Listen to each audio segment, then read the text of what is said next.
Good afternoon, everybody. Welcome back to Big Mike Talks. And today we finish out the week in pro wrestling and little look into the future here. I'm covering everything else: Impact, Ring of Honor, returns of Rampage and SmackDown, and to throw it in just because NWA USA. So sit back, relax, get yourself a nice cool beverage, and let's do this. So of course we start out with Impact Wrestling. We start out with a little tag team match playa as Moose and Brian Myers take on Bhupinder Gujjar and Yuya Uemura.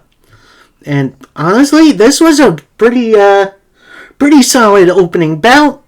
Although not really something to really write home about. I enjoyed it, especially when Moose came in and Gujjar and Uemura had to use a bit more of their speed over Moose's power.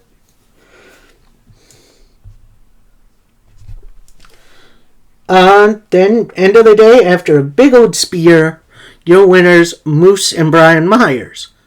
I enjoyed the heck out of it, so it was fine for an opener. Got the juices flowing. Otherwise, it was alright. Up next, backstage, we get Macklin talking strategy tonight with Champagne Singh and Mahabali Shera. Macklin was asked why he would team with these guys. Macklin pretty much said, look, I want guys having my back. I've been in the foxhole for years. And there's no better duo to have my back with. And he predicts that not a single person will team with PCO to take them on tonight. In which, we'll get to that. Then we get into some backstage shenanigans with Dirty Dango, where he has a whole wall of, evidence to solve who attacked Santino Marella. You have guys like Vladimir Kozlov on that list, Killer Kelly, Tyler Breeze. It's a who's who of who done it. Then he summoned Joe Hendry, and Joe Hendry talks about, Trey Miguel pretty much said, after his match said, there needs some new leadership in Impact, so they bring in Trey Miguel. Which we'll get that to that a little later.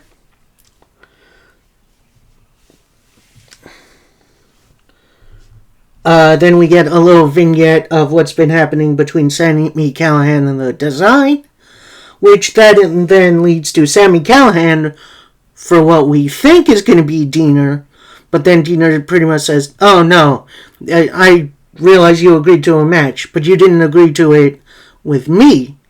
You agreed to it with Big Khan. So we get Big Khan taking on Sami Callihan in what was an interesting bout for when it was allowed to breathe.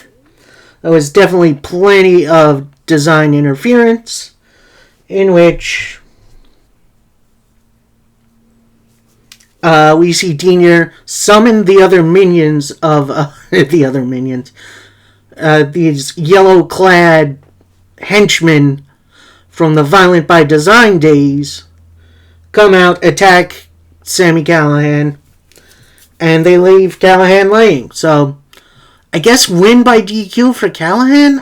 I'm not sure how to call this.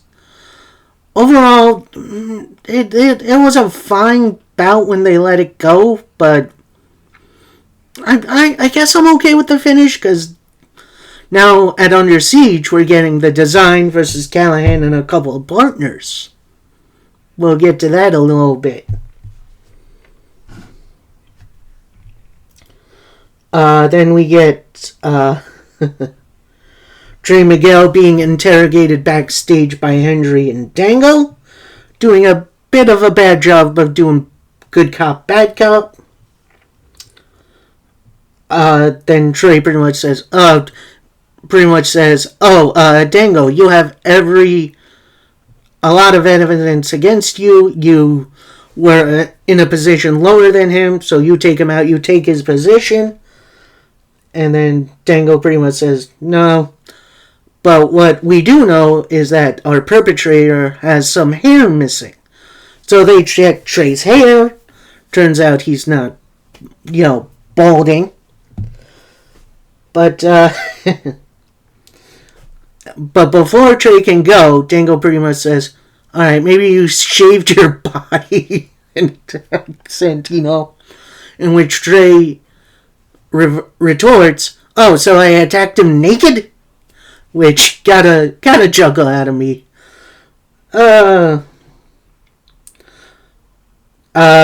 Then we got a Nick Aldis interview in which the presentation for Nick Aldis has been pretty good. He pretty much says, my eye is on the big prize. I want the title. Don't want to just start right at the top. I'm going to work my way up. In comes Kenny King, which, that was a big surprise. Pretty much saying, look, we've faced each other before, but I want to be your first match. And we're going to get that eventually. It looks like we're going to be seeing... I don't know who is Kenny King's new ward is. So we're going to be seeing him versus Aldis next week. So that should be fine. Then we get Alicia Edwards versus Jody Threat, which was a fun little bout. We definitely got Jody Threat dominating early on. Then Alicia starts a comeback. Then after an F416, your winner, Jody Threat. Overall, not a bad matchup, but I do hope there's more coming from these two in the future. We then get an interview from the Motor City Machine Guns. It is revealed Chris Sabin, in his victory over Trey Miguel at Under Siege, he is going to get an X Division title shot. Meanwhile, Alex Shelley is shooting his shot for the world title. Now, he is not challenging for the world title. That's PCO. However, as revealed a bit later on, at Under Siege, it is going to be a multi-man number one contenders match where the winner gets a title shot, in which, yeah, that should be cool.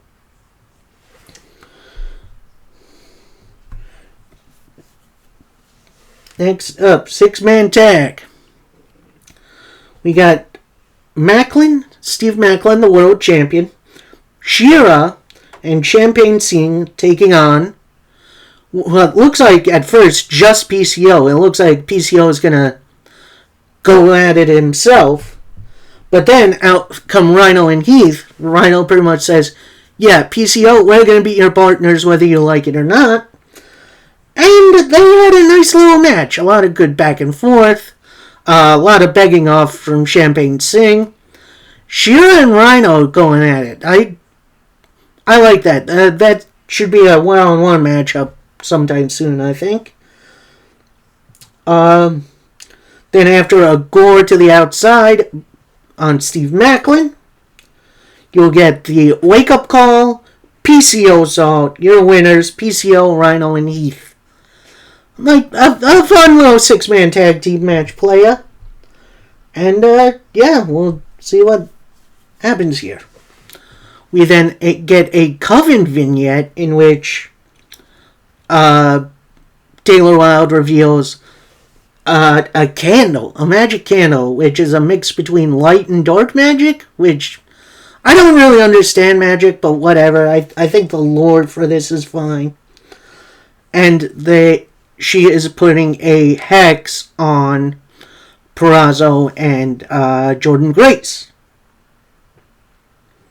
And once the candle disappears, so will they. So this might be another write-off for Purrazzo and Grace coming down the line. Potentially, I'm not sure. It's going to be interesting. We then get the Death Dolls backstage.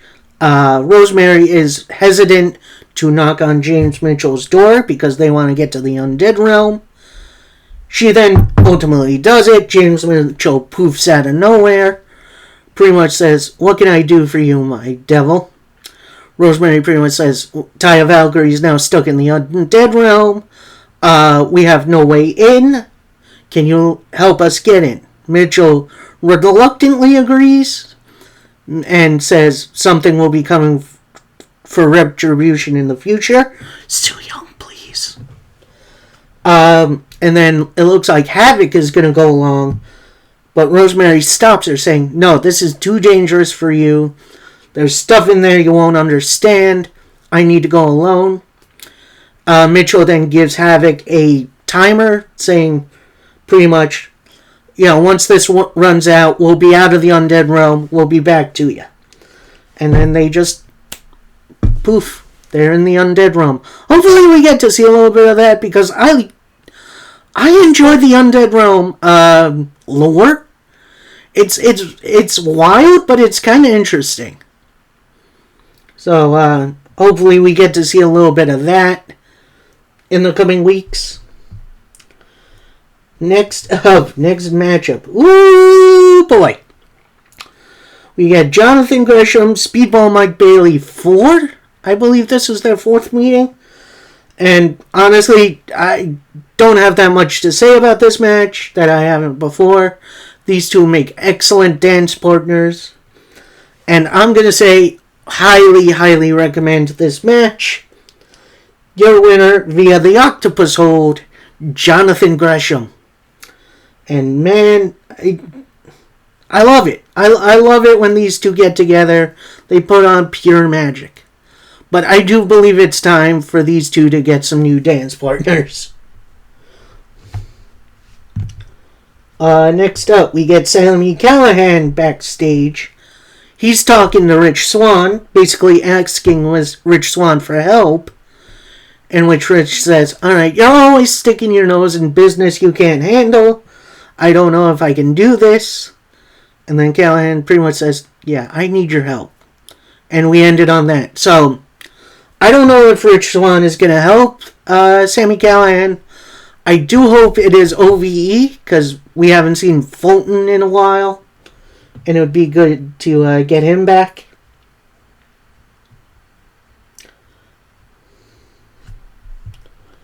Then we see backstage Macklin complaining about what happened with Rhino in their 6-man tag team match. D'Amore pretty much says, "Yeah, I did see that. And you know what? I think Rhino's the perfect man to take you down a peg. So next week it'll be you versus Rhino for the world title."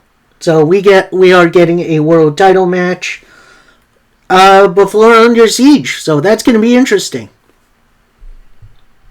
And then we get to our main event promo as we have Trinity make her Impact debut. If you don't know who Trinity is, it's Trinity Fatu, aka Naomi. And honestly, I've missed saying her. She is legit one of the most underrated wrestlers ever. And yeah, I'm happy to see her. She runs down, some of the names in Impact. The Awesome Kongs, the Gail Kims, the Mickie James, Deonna Purrazzo, Jordynne Grace. Ton more. She put the Knockouts on notice. And she came to Impact to make it an Impact and win the Knockouts title. On cue, Deonna Purrazzo out. Officially welcomes her to Impact. Says she's done her homework. But even with homework, this is a new age of the Virtuosa. And you won't be able to run away after you lose to me. Which definitely gets a pop out of the crowd. If you don't know, Naomi walked out of WWE after being booked not so well as their tag team champions with Sasha Banks, aka Mercedes Moné. And and then Trinity, with a great comeback, retorts, "When you face me, you're going to wish you were fired again." Which, Purrazzo was in WWE for a bit, but then she got released I think before the pandemic releases. I'm not 100% sure. But then out comes Jordynne Grace, reminds Purrazzo, oh, you got a title rematch against me at Under Siege. And then the crowd starts chanting, triple threat, in which I would love to see that. Pretty much says, alright, whoever wins this at Under Siege, I'll be waiting. And that's how that goes. Like I said, I'm really hyped to see Trinity in Impact. She is a great old addition. And I'm ready to see where her journey goes.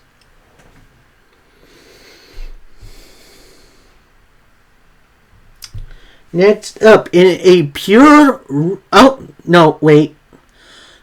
next show, we have Ring of Honor, which, again, was a pretty classic show. To kick us off, in a pure rules match, we have Lee Moriarty taking on Rocky Romero.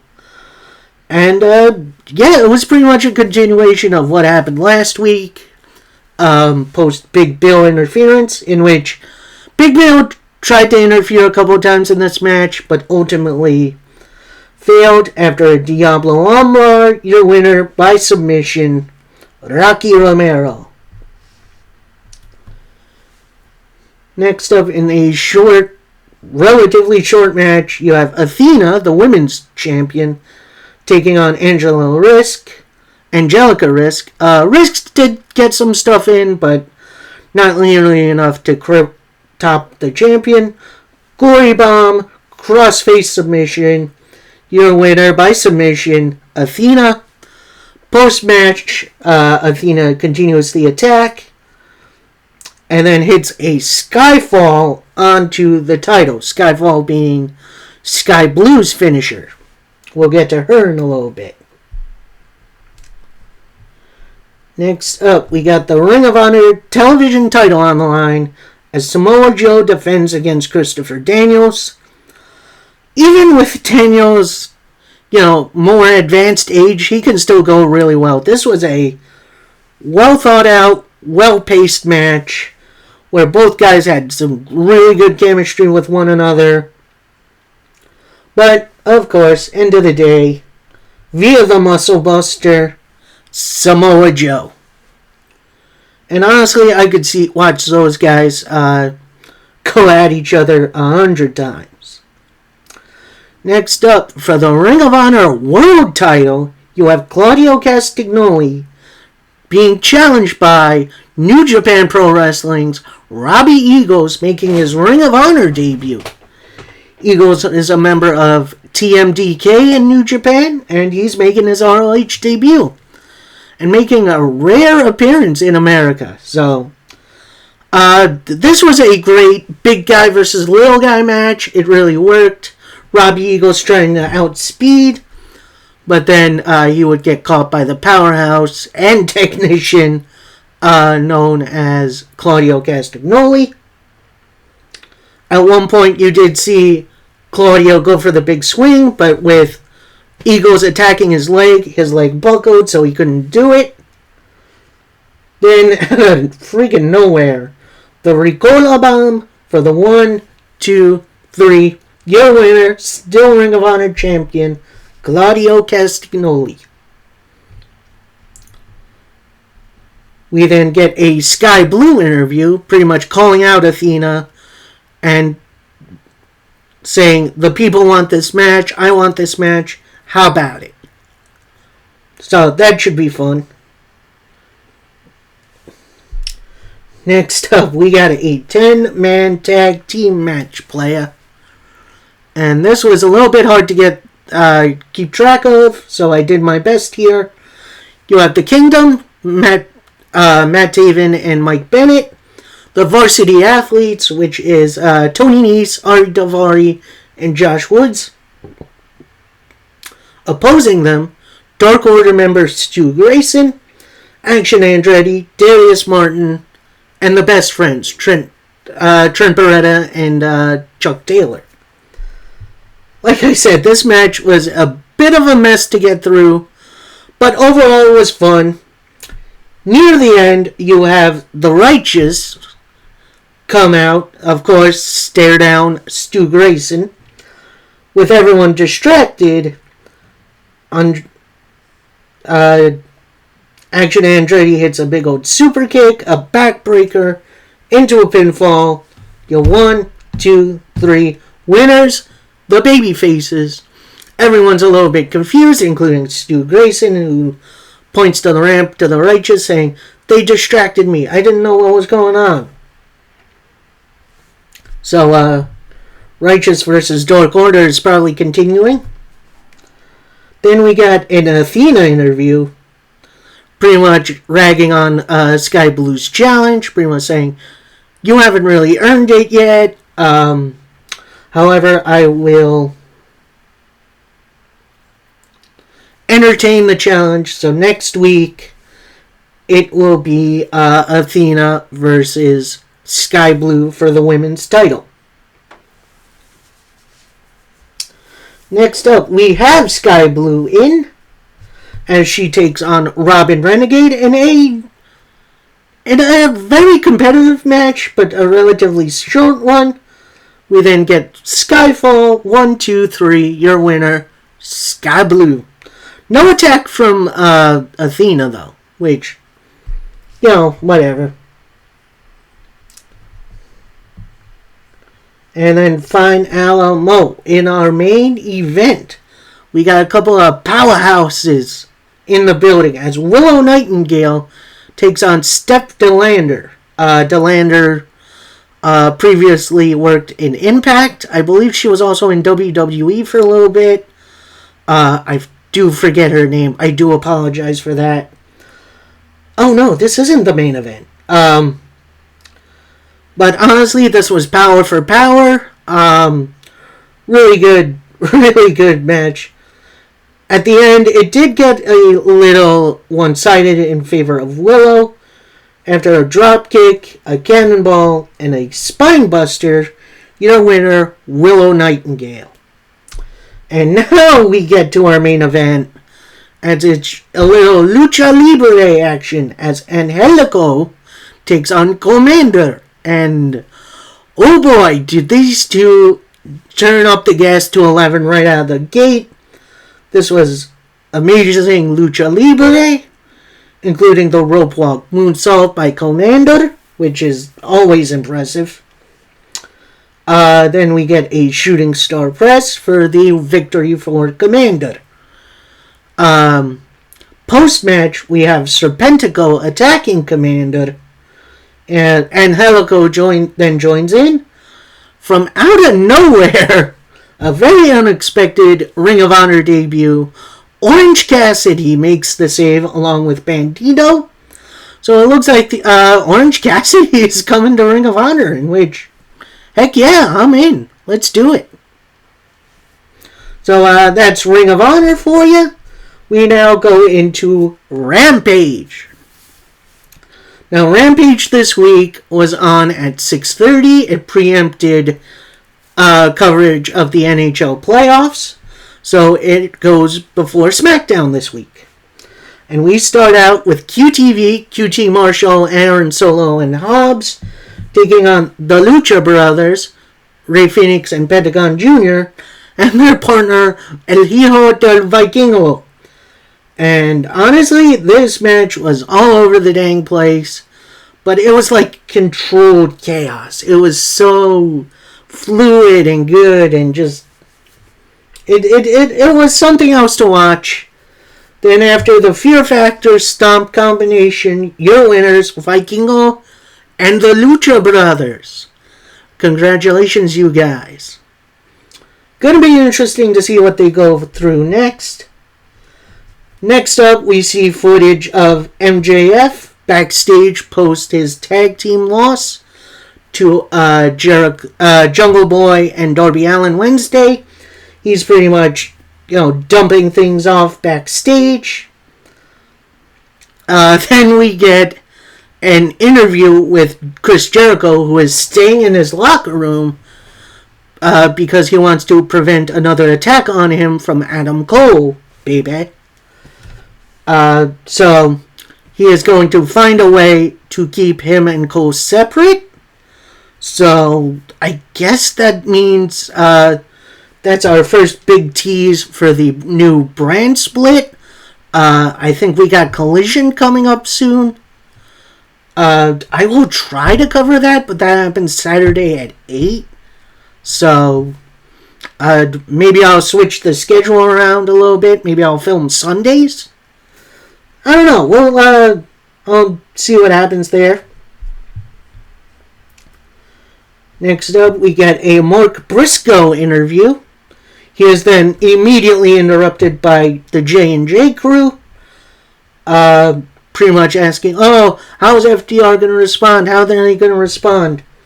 And then Mark Briscoe pretty much says, yeah, these guys don't back down from fights. More than likely, they're going to answer your challenge. And, then J&J pretty much say, yeah, we're ready to be champions now.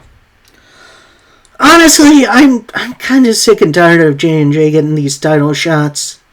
It's time for someone new to step up. I don't know who, though. Next up, we got Mark Briscoe versus Preston Vance. A nice little power versus speed matchup. Works really well. At a couple points, you see Mark go for the J-Driller. That gets blocked. Couple of big boots. The ref gets distracted by Jose the assistant, who is on the outside. But then Mark fights right back. Hits the J-Driller for the victory. He then celebrates by bringing his family into the ring and just having a nice, sweet moment. I like moments like this. We then get a Dustin Rhodes interview, basically saying, the next time we'll be in Fort Worth, Texas. That's my backyard. That's my home. I'm ready to perform in my home. Then Brian Cage and the Mogul Embassy attack him from behind.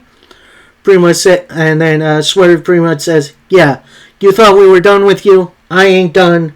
Let's roll it back again. In comes Keith Lee to make the save and run off the affiliates. We then get an interesting Julia Hart versus Anna Jay vignette, setting up their no holds barred match next week. We then get an Orange Cassidy Daniel Garcia hype video, as Garcia this Wednesday is challenging Cassidy for the international title. And then we get the nuttiest match of the week, I think. It's the Firm Deletion match. As you have the Firm, that's Stokely Hathaway, Big Bill, Lee Moriarty, and who's the last guy? Oh, Ethan Page. How did I forget Ethan Page? As they take on the Hardy Brothers, Matt and Jeff, Isaiah Cassidy, and Hook. Now, of course, all kinds of shenanigans go down. You start with the drone. At one point it's during the day, then it changes to nighttime for whatever reason. They shoot fireworks at one another, which is weird. And probably a little dangerous. They start hitting each other with tree branches. Then they make it into a little warehouse area in which there's a ring. They start beating each other down there. And actually, Stokely Hathaway makes it into the regular Hardy house. Almost gets run over by Hardy's two oldest. Then he's in a movie theater. He goes face to face with the youngest. Then Rebel Hardy comes in. And then the return of Senor Benjamin. That got a pop out of me as he tasered Stokely right in the side. The rest of the Firm is taken out. So it's just Stokely Hathaway versus the Hardys, Isaiah Cassidy and Hook. As they each hit their finish on him. And then after a Swanton Bomb, your winners, the Hardy Boys, Isaiah Cassidy and Hook. This was a crazy match to try and keep track of. But overall, it it did the Broken Hardy universe good. I am definitely excited for what the Broken Hardys have coming in the future. I'm going to give it a thumbs up. And Mr. Khan, please, I am begging you, give us the Broken Hardys versus FTR in the future. I would love to see that. It doesn't even have to be in one of these deletion matches. Just have it 2-on-2. It'll be great.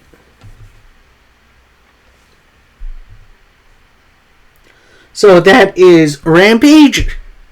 Now we got SmackDown, which is taking place from Puerto Rico. And I'm going to say, us US fans, we need to step our game up. Because these international, I know technically Puerto Rico isn't international, but yeah, these guys are dwarfing us in crowd reactions and just... We need to have more fun at wrestling shows. Anyway, this SmackDown starts off with an LWO promo. We got Rey Mysterio pretty much hyping up Priest versus Bad Bunny. And then pretty much crowning Zelina Vega the new SmackDown Women's Champion.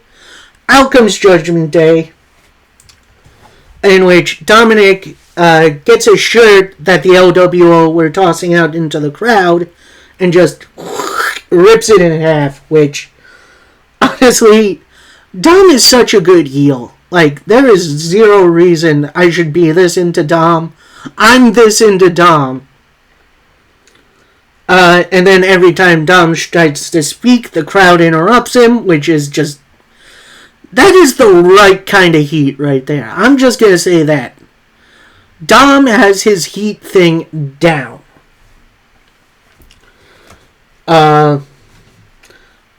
Then Dom calls Ray a deadbeat. Ray then says, "Hey, you talk too much, man. It's time you shut your mouth. Otherwise, I'm going to shut it for you.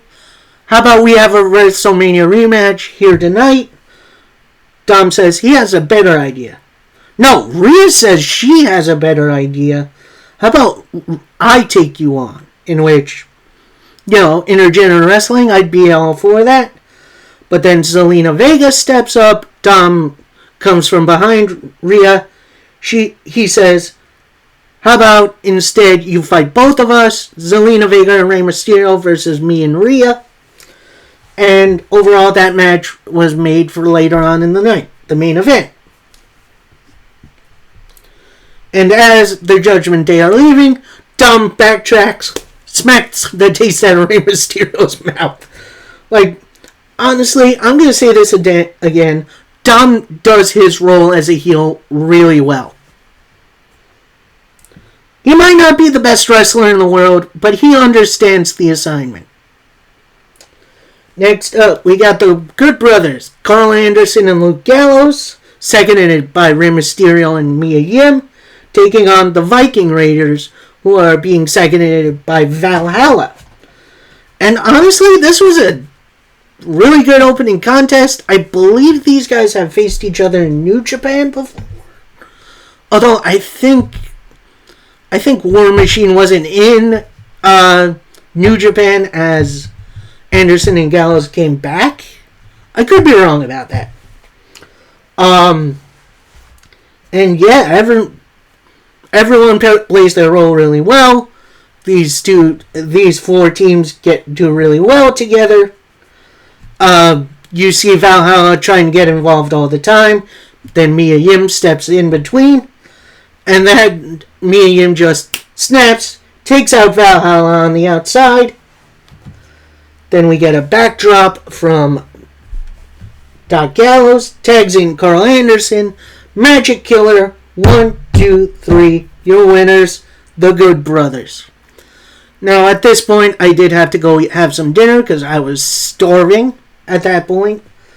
So I did miss the Bianca Belair promo and then whatever happened post that. I do apologize for that. But when I did come back, I did see the Bloodline backstage as you have Solo wrapping himself up. Then you have the Usos behind them, hyping up their match. We're ready to get this done. We're ready to take out the Sami Zayn, Kevin Owens, Matt Riddle problem tomorrow. And then Jimmy asks Solo, hey, are you with it? Solo then says, tomorrow I'll do my part. I hope you guys do yours. Which, that's scary. Coming from Solo, that's scary. I got a feeling Solo is about to attack the Usos. Next up, we got Imperium taking on the Street Profits. And I will say, this was a very, very entertaining match. Although a bit short from what I would like to see from these two tag teams. It was pretty much Spinebuster, Frog Splash, your winner, the Street Profits.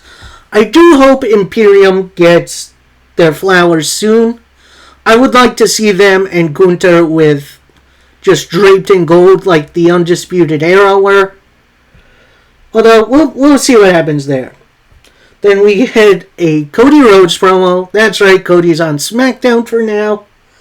As the brand split will go into effect on Monday.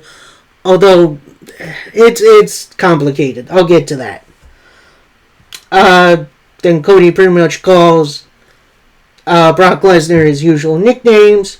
The next big thing, the greatest athlete in sports, Cowboy, Coward. There are a lot of other nicknames I could call Brock Lesnar. And then he says, when I think of Brock Lesnar, I think of Gatekeeper. He made it to the top. And now for Cody to reach the top, to his kingdom, Brock is looming over the gate.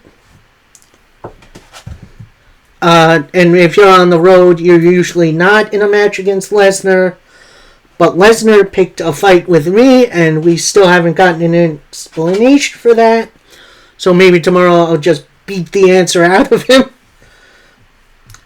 And he reiterates, yeah, I'm still afraid of Lesnar, but I'm ready for a fight. And to continue my road back to Roman Reigns, I have to beat Brock Lesnar tomorrow. Which, to me, big old red flag. Cody's probably losing tonight. We then get a brief backstage interview with Nakamura, in which the interviewer asks, what do you have to say about Cross attacking you last week? Come on! And honestly, short but sweet, to the point. We don't get that match yet. We instead get an Owens-Zayn-Riddle backstage promo. Riddle pretty much goes off, oh, we have the bloodline right where we want them. They're about to crumble. They're ready to break. And all we gotta do is beat them tomorrow. And they'll shatter. And then Owens and Zayn pretty much says, yeah, there's nothing left to say. You put it absolutely perfectly. Let's get the job done tomorrow. Fingers crossed they do. Next up, we got a match between Shinsuke Nakamura and Karrion Kross, which, honestly, it was a better match than I thought they would put on. I'm not the biggest fan of Kross. Like, he's got some basics down, but he's not the most exciting wrestler out there. We got a blocked Kinshasa a couple of times, which, honestly, that did impress me. Kross tried for the cross jacket. Nakamura broke out of that into an armbar, which Nakamura is just so impressive. I've missed seeing him wrestle. Then after a big old top rope kick at Kinshasa, your winner, Shinsuke Nakamura. So, we'll see what happens from there on.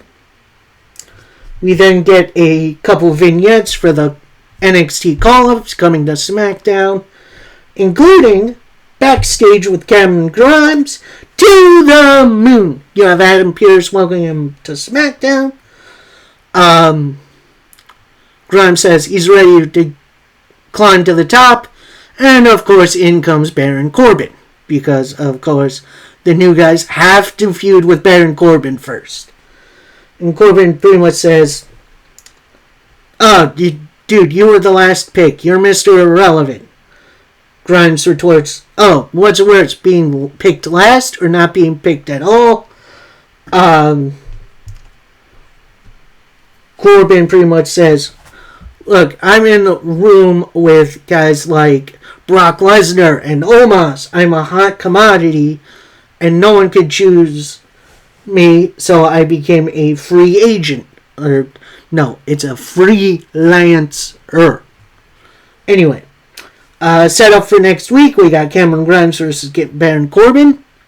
Should be a fun bout. I as much as I shit on Corbin, he's a good wrestler, and he should give Grimes more than enough time. And finally, our main event for SmackDown, we got that mixed tag team match playa as LWO members Rey Mysterio and Zelina Vega take on Judgment Day members Rhea Ripley and Dom Mysterio. And honestly, everyone looked good here. Like, I have very little complaints. I will say, it has been a little while since I've seen Zelina Vega wrestle, but it does look like she's been putting in the work. 619 was stopped by Finn Balor initially, but then he gets taken out. 619, we get the 619, the frog splash. Dom gets his knees up. He goes for the three amigos. On the last one, Rey Mysterio rolls him up for the 1, 2, 3. Your winners, the LWO. Judgment Day attack them from behind. Damian Priest then joins in as he's been kind of missing from this match. I guess he was getting ready for Bad Bunny. Speaking of, Bad Bunny and the rest of the LWO make the save. And then, end of the day, we see Bad Bunny don an LWO shirt. And honestly, that was a solid episode of SmackDown, being obviously helped by the crowd reaction. The crowd was awesome in Puerto Rico last night. It looked like they were having a blast, and honestly, us in the US, we need to step our game up. Like, for real, these international tours, they've been kicking our ass. So, my message to you wrestling fans out there, let's have some fun at some wrestling shows. Like, let's give these guys the reaction they deserve. And finally, we've got our debut on this channel of NWA USA. Now, this usually takes place on YouTube, on the NWA YouTube channel, at 12 noon on Saturdays. And, it's usually a fun 20 minute to a half hour show. And we start off with a Crockett Cup qualifying match as Rolando Freeman teams with Eric Jackson to take on the Spectaculars, which includes Rush Freeman, Rolando's brother.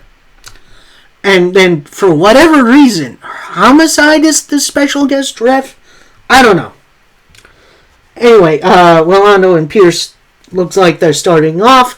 Rolando then points to the corner. He wants his brother. They tag up for a little bit.